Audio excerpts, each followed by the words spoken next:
मार्क्सवादी कम्युनिस्ट पक्षाचे राज्यसभेतील सदस्य माजी नगरसेविका नलिनी कलबुर्गी यांची नात तसेच युवा महासंघाचे जिल्हाध्यक्ष विक्रम कलबुर्गी यांची कन्या शुक्रवार दिनांक 17 जानेवारी रोजी संध्याकाळी 4च्या सुमारास विक्रम कलबुर्गी यांची पत्नी रेणुका आणि मुलगा अभिषेक आणि साक्षी यांना शिकवणीला सोडवण्यासाठी जाताना तालुका पोलीस स्टेशन समोर एक डंपर MH13 EF 9388 भरधाव वेगाने येऊन त्यांच्या स्कूटीला धडकला आणि गंभीर अपघात झाला। त्यात साक्षी गंभीर जखमी झाली। तात्काळ तिला महिला रुग्णालय येथे दाखल करण्यात आले। त्यानंतर अश्विनी रुग्णालय येथे नेण्यात आले, परंतु उपचारापूर्वीच साक्षीचे निधन झाल्याचे डॉक्टरांनी सांगितले। सोलापूर छत्रपती शिवाजी महाराज सर्वोपचार रुग्णालयात शवविच्छेदन करण्यात आले। उद्या सकाळी 10 वाजता 7 रस्ता मोदी येथील ख्रिश्चन समाज स्मशानभूमी येथे पार्थिवावर अंत्यसंस्कार करण्यात येणार आहेत। विक्रम कलबुर्गी यांना 2 मुली 2 मुले असा परिवार आहे। खडी वाहतूक हे सोलापूर इल्लीगल आहे, ह्याला कुठल्या प्रकारची परमिशन नाही, तरी तुळजापूर नाक्यावरून पोलीस लोक चिरीमिरी गुन्हे गाड्या सोडतात।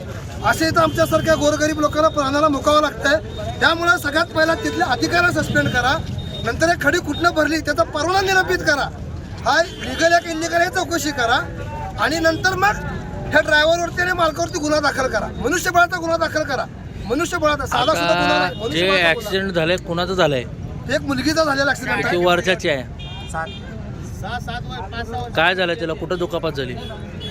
पायाला मांडीवर दुखापत झाली, चांगलं टायर गेला, तिथं बघून काय इथं दिसतंच। आणि सगळ्यात पहिला त्या गाडी मालक ड्रायव्हरकडे लायसन आहे का तुम्ही सगळं चौकशी करा।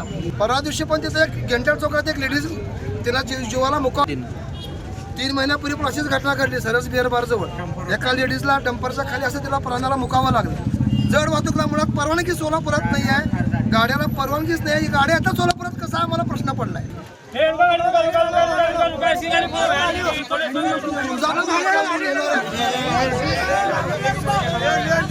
अशाच नवनवीन अपडेटसाठी जनता राज्य न्यूज चॅनलला सबस्क्राईब करा, लाईक करा आणि शेअर करायला विसरू नका।